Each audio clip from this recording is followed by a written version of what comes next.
Well, good morning. So up here in Linden, Tennessee at Kris and Debbie's place, STOL-IT-AIRCRAFT, and just happens to be that there's a delivery going on right now of a Bearhawk project. And you guys have probably seen, I've seen this truck several times, a Factory 5 racing truck. They deliver, obviously, kit cars, but they've been doing aircraft kits for years and years. So hopefully I can pull the driver aside for just a minute and talk about where he's been and what he hauls. But pretty awesome to see this show up in the middle of the woods in Tennessee. And arrive he did, early, like 7 a.m. early. But what a sight to see.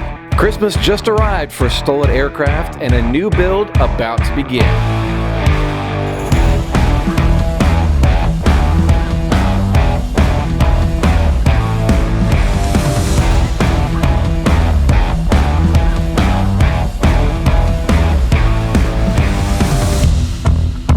Driver tells me that's an exoset frame. If you're familiar with some of these kit cars out there, it's basically a conversion. You take a Mazda Miata suspension drivetrain and put this into their exoskeleton car. So he had to move that out of the way to get the aircraft parts out of it. Meet Eric, the driver all the way from Washington State down here to Tennessee. Eric, so what do you got on the truck today? Bearhawk. We're delivering for a customer to a build assist school. Okay. So picked it all up in Florida and couple days ago. Washington to Florida to Tennessee. You've been all around. The whole lower 48 we go. Really quickly, I know you're busy. You're going to be getting this unloaded and so forth. But Factory 5 Racing, is this a division of that, or is this a separate company? Separate company. We're their premier transporter. Okay, so you're just advertising on the side of the truck for Factory 5, but yeah, they offered to pay to wrap it, and that's nothing like good free advertising, right? Sure, and it looks great, gets you attention, right? Right. I think it gets me out of tickets too. So. Well, it's a conversation piece, right? Exactly. Your truck is a conversation piece. So, what are some of the kits that you've delivered over the years? You said you've been doing this like 8 years now. Yeah. Okay. So, I mean, we haul everything in aircraft and cars. We haul vans. Kitfox, Dakota Cubs, we haul Cub Crafters, Rans, American Legend, a good cross section. You've got a lot of them. Yeah, we do a lot of those planes. Then we do recoveries as well sometimes. Okay. And then we do, for cars wise, we do of course Factory 5, and we do Exomotive, and then we also do DF kit cars as well. Wow. And Myers Manx. Yeah. So they keep you on the road, I mean, as you should be as a driver. Right.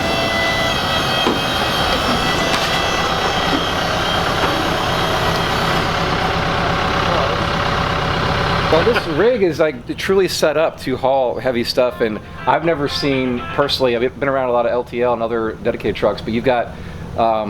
Well, what do you call it? Like the truss system out here booms out here to be able to get stuff out there, and a crane. I'm just going to switch around here for a second. It's a gantry crane system that runs front to back. You can pick up cars and planes and whatever else. Like, that is awesome. Engines. So I'm just going to kind of scan around what we got going on in the truck. Obviously unloaded into the trailer, and then up the hill to Chris's place to do this builder assist. Well, thanks, Eric. Oh, you're welcome. For just a quick intro on that. All right. And what's the company you work for? Stewart Transport. Okay. We're based out of Phoenix. All right. Well, I'll put something on the screen for you all in case you want to use Stewart's Transport to move your aircraft all the way across the country. Yep.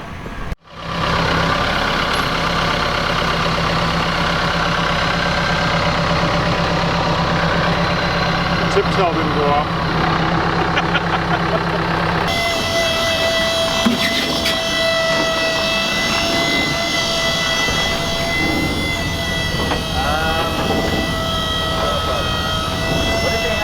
Yeah, no, that'll be all right. But we're gonna have to double up. We're gonna have to double up 2 4x4s and a wing.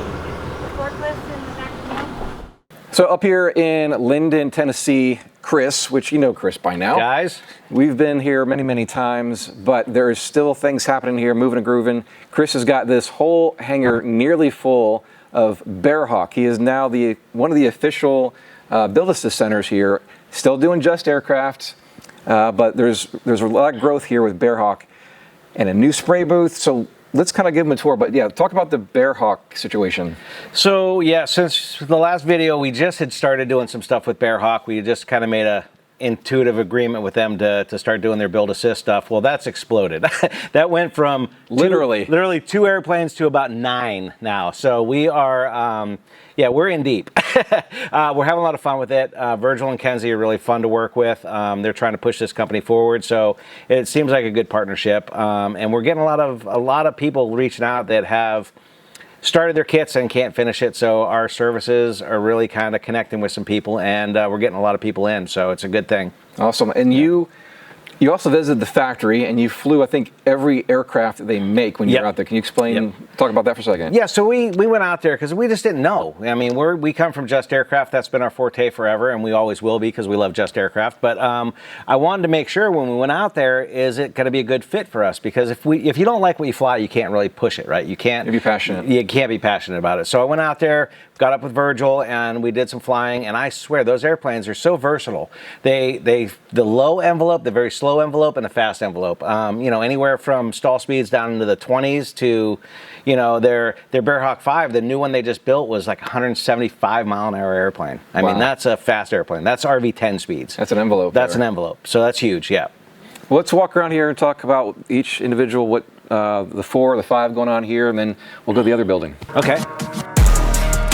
Space, and plenty of it, although not absolutely necessary for the home builder, but it is in a production environment, which is exactly what Kris and Debbie Griewahn have created here. An environment and a process that gets builders and their airplanes into the air in record time. With each building and each space having a specific purpose to streamline the many processes of building experimental aircraft.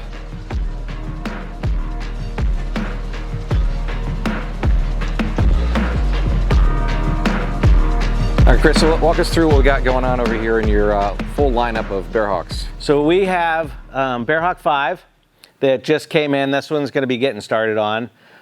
We have a Patrol and another Bearhawk 5 over here that are to the fabric stage. We're getting ready to do fabric, and then they'll be going to the paint shop for paint and then final assembly. And then on this side, we have the Bearhawk Companion, which I'm doing for myself. You're building one for yourself. I am finally building one for myself, and it's getting ready to get fabric and paint as well. So this will be coming back into the shop probably in the next 30 days and get final assembly as well. Well, talk about that for a second, because this will be your first Bearhawk. It'll be my first Bearhawk. And actually, demo plane. It will really be my only other airplane I've ever had since Just Aircraft, because I am such a, and I'll always have a Just airplane. I'll have a Super STOL always, or a Highlander, but outside of Just Aircraft, it's the only other airplane besides ultralights that I've ever built for myself. So, but that tells you something. The envelope of this airplane is really cool. That is a 2+2, so it's a 4-seater or 2-seater with extended baggage. The stall speed on that's about 30 miles an hour, and it'll do about 140 mile an hour. So I'm putting a Lycoming on it, an IO390, which is about 215 horsepower. It should be a pretty good fit for that airplane. Nice. And you're still doing other projects along the way that come in. Yeah. The Art Build Assist Center. We are, and I should touch base. We originally were going to do a 916 on that airplane, but we haven't had the motor mounts figured out yet. But as soon as we have the motor mounts figured out, the 916 would be a good fit with the Patrol, or the LSA, or the Companion would be a good fit for any of those 3 airplanes. Okay. Now you've been working in your shop now, well, you've been here for about 3 years. You just finished this, well, last time I was here, but we talked about the floors, how you could basically eat off the floors. You're fully insulated, and it's like a dead room when you walk in here. So you've really invested into the infrastructure here. We have, you know, and we're growing so fast. It's like you put up a building, and 5 minutes later you're out of space. You have to put up another building. So hopefully we're to the end of that stage. We're having a little bit of storage issues, but not bad. We've expanded a lot. 3 shops now, so we're totally up and running, and we're actually starting to get back into a normal groove of things where we're not just doing construction full time. Dynon Avionics at Dynon.com, offering everything from state-of-the-art glass cockpit options to advanced control modules that power and control your entire aircraft. Gratia Aero Group at GratiaAero.com, proudly representing these best-in-class brands for experimental general aviation. Sherwings, BD Aviation, and MW Fly. KFA, Kitplanes for Africa, engineered for adventure and built for the bush is their motto, offering several STOL kit aircraft options like the Expedition, Safari, Bush Baby, and Explorer. Find them online at kitplanesforafrica.co.za. BravoFox at bravo-fox.com. The US Distributor for Blackshape Aircraft, providing sales, maintenance, spare parts, and repair services, located at the Sheridan Airport in Indiana. Visit us online at experimentalaircraftchannel.com for all things DIY aviation. And consider supporting us on our Patreon page to help us bring you more original aviation content. Kris, so doing this builder assist, one of the things that's very important to the builder and the whole process is being very organized. So can you kind of touch on your organization process here, especially for hardware and then the process of going through the kit? Yeah, every time a plane comes in, there's a lot of components you have to go through to do an inventory to make sure everything's there. And especially with the Bearhawk line now, it's completely different than just aircraft. So all the years that we've been doing we know what to expect when we get a kit in. So we basically put everything into stock when we pull from stock. With Bearhawk, a lot of different components, a lot of new components. So we're trying to find different ways to organize things, keep it separated until we get into 3, 4, 5 kits out the door and we know how their hardware sequencing is. And we're just adding space. So we have fully equipped bins for all parts, not just for Bearhawks, not for just, because we do a lot of other stuff too, Kitfox and RVs and stuff like that too. So we try and keep a lot of parts in stock. So if you run short on something, we can supply it without having to wait for mail or having to go to a parts store or anything like that. And it's a challenge to organize everything, but we do a pretty good job of just keeping shelving and other storage areas to make sure we have enough room and keep things in a manner where you can find it when you need it. So the unorganized part would be the first initial arrival. Correct. Thing like this just came off the truck yesterday. Yeah, and this was a specialty because the people that have this Bearhawk started it a couple years ago, and they ran into a stumping point, which is a lot of people find us that way, and they say, hey, we really need help, we can't finish it. And when they come, it's not in the original shipping crates, so we have to be creative on where to store it, how to get it off a truck without damaging it. And that. So we bring it all into the shop, we kind of go through it, make sure everything's here, make sure there's nothing damaged, document that, and then we find a place for it and get it stored so there will be no further damage and they can get accessed easily. Kris, we've got several places to visit at your location here, but in this building, can you kind of define what goes on here specifically with these airframes? Yeah, so this is our 2-week to taxi shop. So the 2-week to taxi is customers hire us to build their entire airplane, less their 51% that they have to complete for the experimental amateur built. So basically they'll come a week in the beginning, a week in the end, and they basically touch that 51% as far as they have to touch the panel, the wing, the this, or that, to try and meet their 51%, and then we build the rest of it. So this shop is our 2-week to taxi shop. We have another shop that is what we call the slow build shop, where the customer is actually building their entire airplane with our help. We basically oversee it, make sure that they're doing things properly, and we give them assistance as they need it, versus we do the majority of the work. Okay. Well, again, new to the addition of your offerings here, you've got your own brand new spray booth. Let's go take a tour of that. Perfect. All right, so building number, well, actually, this is the first building that you started, but it's now building number 2. Correct. Careful. We're still moving stuff in and moving stuff around, so it's always chaos at STOL-IT-AIRCRAFT, so. All right, so you're sanding on some wings and getting them prepped for final paint. Yep. And you guys use, well, a couple different systems probably, but now what are you kind of focused on? We are trying to stay with AirTech now, although we've used pretty much everything. And our slow build, they do anything from Ortex to Stewart's to, anything. So we do a lot, but we're trying to stick to AirTech right now. We're having the best luck with it. It's a very easy process, and it's not quite as pungent as some of the other chemical-based fabric systems. So we like it so far. We've had good luck with it. So what manufacturer, what system do you have here with your spray booth? This is a Unicare spray booth. Ironically, it's made here in Nashville.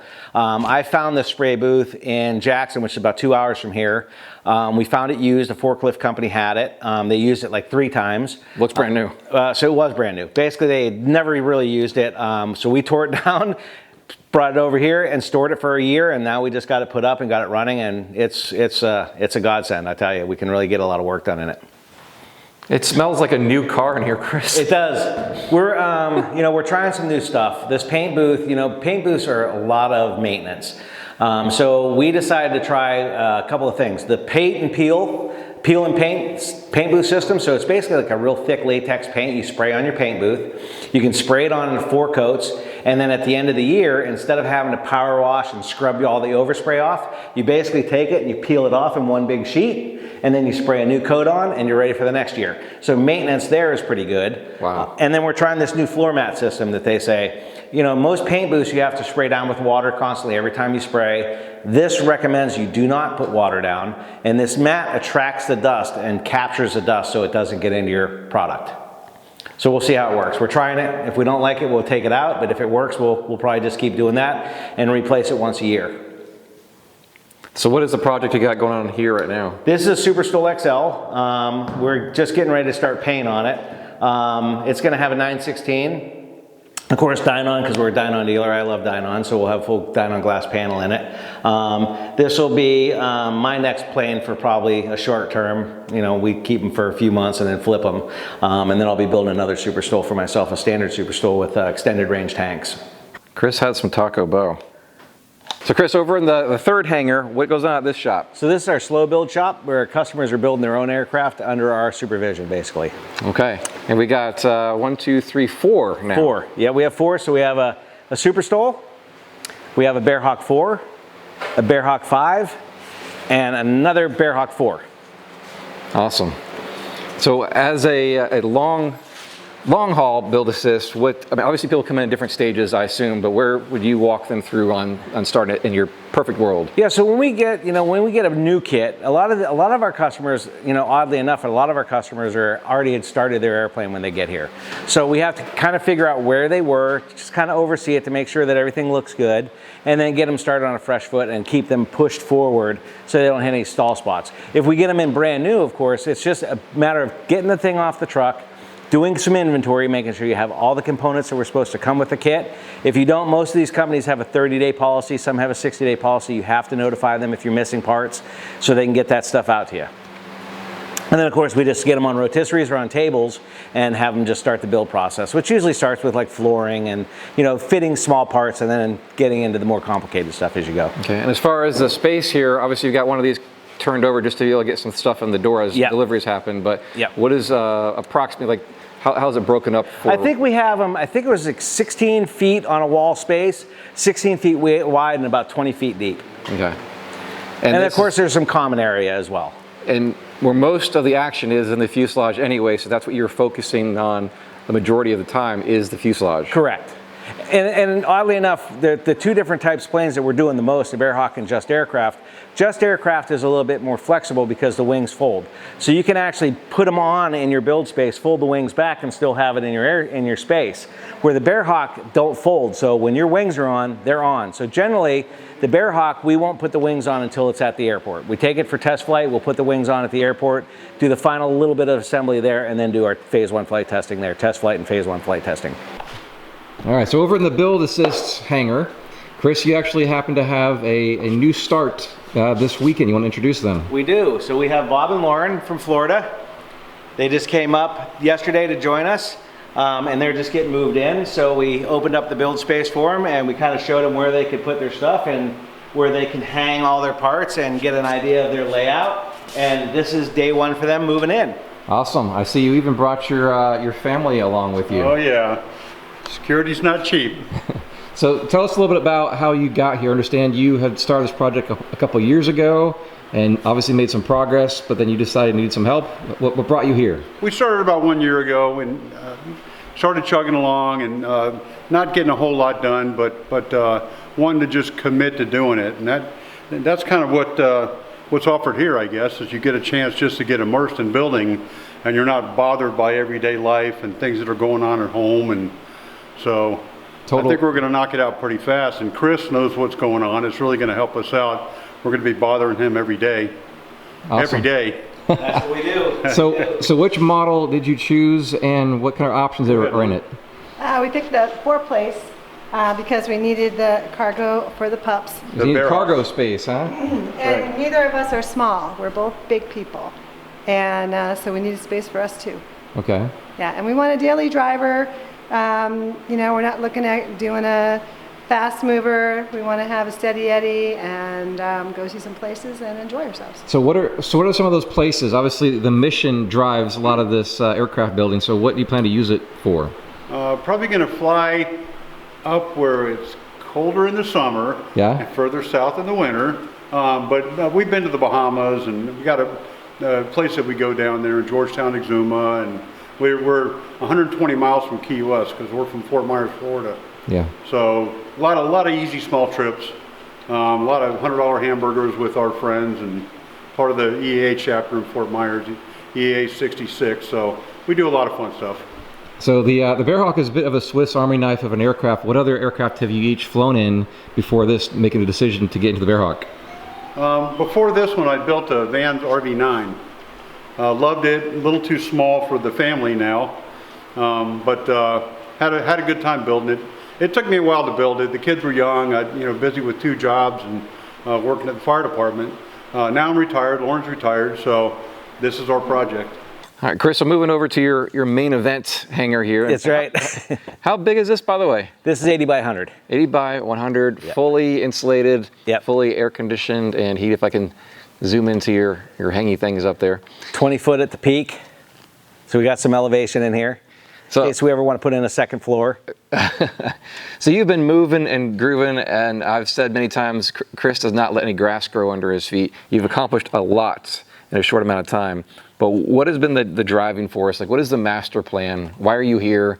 Where do you see this going in the next 5-10 years? We started this whole thing as a passion. There was a need for it, but it was really our passion. I mean, we love aviation. I've always been around aviation all my life. And I found out rather quickly years ago when I did my first Just that there's just certain things, if you haven't done it time and time again, that you get stuck and it can just consume your life when you're trying to build an airplane. So we saw the need, and that's why we started the company in the first place. And now we're just trying to grow it to where we have enough ability that we have enough people and enough place that people can come and build. And there's not 3, 4, 5 year waiting list, which is typical in aviation. A lot of lead times on kits still are 2 years. So we want to make it where it's just more accessible for people. So Kris, obviously you are stacked up right now. The lead times are getting probably longer as you get more and more business, and people are finding out about you. But if you did want to schedule something with you in the future, yes, how can I get in touch with you or call you to talk about the options for doing this stuff? So our website is always STOL-IT-AIRCRAFT.com. We're on Facebook, and then you can always email us at juststolit at yahoo.com, or just call us on the phone, 727-249-6109. And yes, right now we're probably about a year out, but we're pretty much in line with kit manufacturers. So if your kit's about a year out, we'll try and get you in about the same time your kit hits, roughly, if everything goes as planned. We're always trying to find new people. Employment is a challenge as always. We're trying to find, anybody, assembly guys, mechanics, painters. We're always looking for good qualified people that want to come and get into this industry. We don't care your experience level, we'll train if we have to. But if you have an interest in aviation and a real passion, we'd love to talk to you. Quick shout out to our patrons over on Patreon and our co-pilot status, Zach Newsom, Mike Babcock, Lynn Gardner, Gary Martin, Michael Smith. Thanks for watching this episode on the Experimental Aircraft channel. We'll see you in the next episode. Alle Kris Griewahn, daar aan de zus is er wat ze de bedoelen bij Roma. Steeds even de wil voor was. First step corn, the best thing first step the and the poop of the corn. First step of the corn district. Wat ze de bedoelen bij Roma. Oh no! What did I do to Kris?